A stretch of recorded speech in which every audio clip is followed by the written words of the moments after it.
आज की कहानी उन लोगों को सुननी चाहिए जो कि रिसोर्सेज की कमी की वजह से अपनी किस्मत को कोसते रहते हैं और अपनी जिंदगी में आगे बढ़ने की ट्राई तक नहीं करते। ध्यान से सुनिएगा। तो हुआ कुछ यूं कि एक लड़का काम की तलाश में गांव से बड़े से शहर में पहुंच जाता है। अब उसके पास पैसों की कमी होती है, इसके लिए उसे जल्द से जल्द नौकरी ढूंढनी थी। अब वो आसपास पता करता है तो उसे मालूम पड़ता है कि एक बड़ी सी कंपनी है, वहां पे ऑफिस बॉय की जरूरत है। अब जैसे ही वो वहां पर पहुंचता है, वहां का एचआर उसका टेस्ट लेने के लिए थोड़ी बहुत ऑफिस की क्लीनिंग करवा के देखता है। अब उसमें वो परफेक्ट होता है तो वो एचआर उसे कहता है कि नौकरी तो तुम्हें मिल जाएगी, तुम एक काम करो, तुम अपना मेल आईडी दो, मैं तुम्हें जॉब लेटर भेजता हूं मेल पे। तो वो लड़का प्यार से बोलता है कि सर मेरे पास मेल आईडी नहीं है। तो वो एचआर क्या कहता है पता है?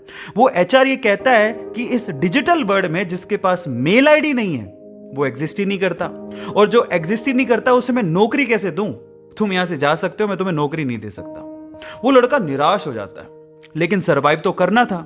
गांव से आखिरकार घर छोड़ के आया है, उसके जेब में ना 100 रुपए थे। अब वो क्या करता है, सामने उसे एक सुपरमार्केट दिखाई देता है, वो वहां पे जाता है और सुपरमार्केट से 100 रुपए में टमाटर खरीदता है और घर घर जाकर उन टमाटरों को बेचता है, और 100 रुपए से उसके पास 200 रुपए इकट्ठे हो जाते हैं। अब वो बैठ के सोचता है कि यहां पर शहर में जो लोग हैं ना, वो इतने व्यस्त हैं कि वो सुपरमार्केट जाके शायद टमाटर भी नहीं खरीद सकते या रोजमर्रा की चीजें नहीं खरीद सकते। अब उसने ये सोच लिया और ये समझ लिया कि यहां पर पैसा कमाना आसान है, तो वो डेली ये काम करता, जाता सुपरमार्केट, सामान खरीदता, घर घर जाके बेचता। धीरे धीरे करके उसने 1-2 लड़के भी रख लिए। ऐसे करके बिजनेस बढ़ते चले गया और फिर उसने अपना एक ट्रक भी खरीद लिया। फिर वो आसपास के गांव से सब्जियां लेके आता और वहां पर बेचता। ऐसे करके वो बंदा 1-2 साल के अंदर ही मिलियनर बन गया। अब एक बार क्या हुआ कि कोई पॉलिसी बेचने वाला, जो फैमिली पॉलिसी बेचता था, वो उसके घर आया और सारा पॉलिसी का फॉर्म भरवा के उससे कहता है कि सर आप अपना मेल आईडी दीजिए, मैं आपकी पॉलिसी को कंफर्म कराता हूं कंपनी से।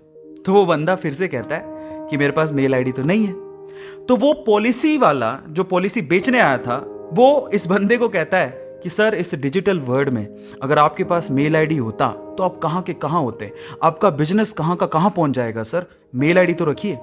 तो फिर वो प्यार से जवाब देता है कि अगर मेरे पास मेल आईडी होता ना, तो आज मैं किसी बड़ी सी कंपनी में ऑफिस बॉय की नौकरी कर रहा होता। इसीलिए आपके पास अगर रिसोर्सेज नहीं है तो उसका रोना रोना बंद करिए और आपके पास जो है उसकी कीमत को समझिए।